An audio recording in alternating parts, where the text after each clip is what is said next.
ginnaaw bu ñu sant yàlla di seen di sant suñu ñaari waajur xam nga di jaale suñu doomu ndey suñu lépp xam nga muy Fourrière di ko ñaanal yàlla fu mu jëm gën a ko fu mu jógee di ko jaale waa Grand yëpp waaw waa àdduna monde làmb yëpp maa leen koy jaale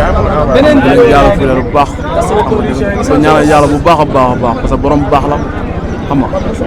man daf may yéem quoi. ban anam nga yëgee lundi ay 17h waaw dama jóge dem entraînement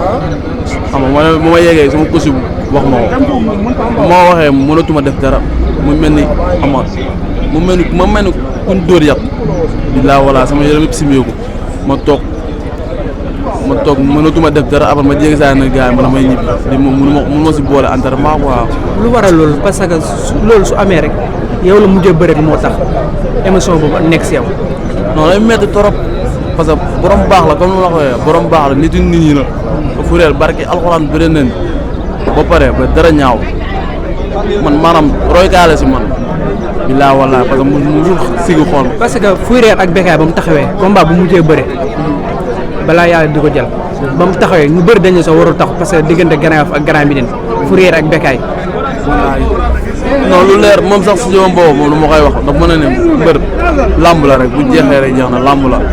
duñu ay ennemis duñu ay dara làmb la làmba ñu boole rek bu jeexee jeex na barki yàlla mu doon référence mu doon roykaay man sama xol a fees quoi dama koy ñaanal rek fu mu tëdd gën a ko fu mu jógee te Baye Fall la jàmbaar la borom baax la maanaam gëmul lu dul maanaam Grand Yoff gëmul lu dul Grand Yoff xam nga amul lu dul Grand Yoff bilaay man looloo gën a marqué si moom saa ñu toog waxtaan moom Grand Yoff rek la may tuddal man amul lu dul Grand Yoff laa dëkk xam nga di ko ñaanal yàlla fu mu jëm gën a ko fu mu jógee xam nga di ko jaale waa Grand Yoff yëpp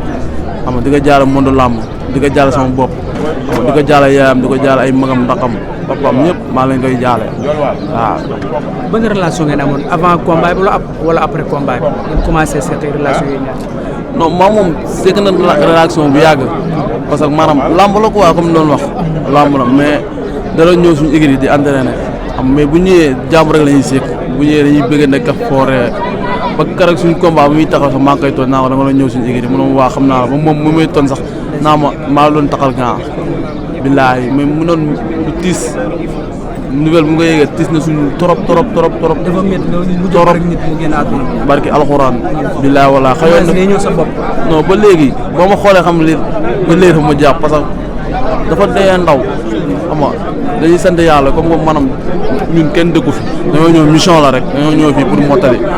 mais maanaam di ko ñaanalal fu ñu toll moom dinañ koy ñaanal saa su ne yàlla na ko yàlla xare àjjana yàlla na dee di noflaayam billaahi borom baax la jàmbaar la te jàmbaar moo dem ale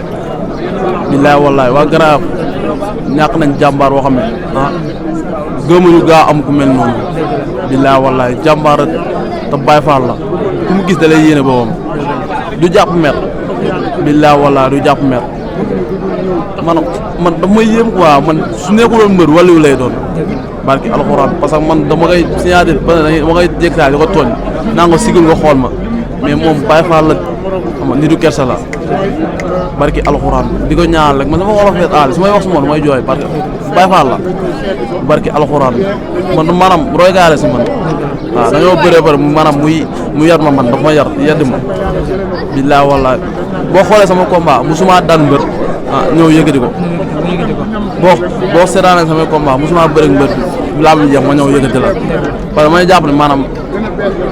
lamb la daal su ma la daana maanaam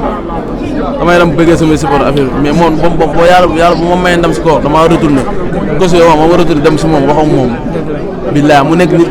jullite ñu ko am diine ñu ko am kóllëre barki alxuraan mu ko yëgatee dafa mën a seen faalu lamb la billaahi wallaahi di ko ñaanal fu mu tëdd gën a ko fu mu jógee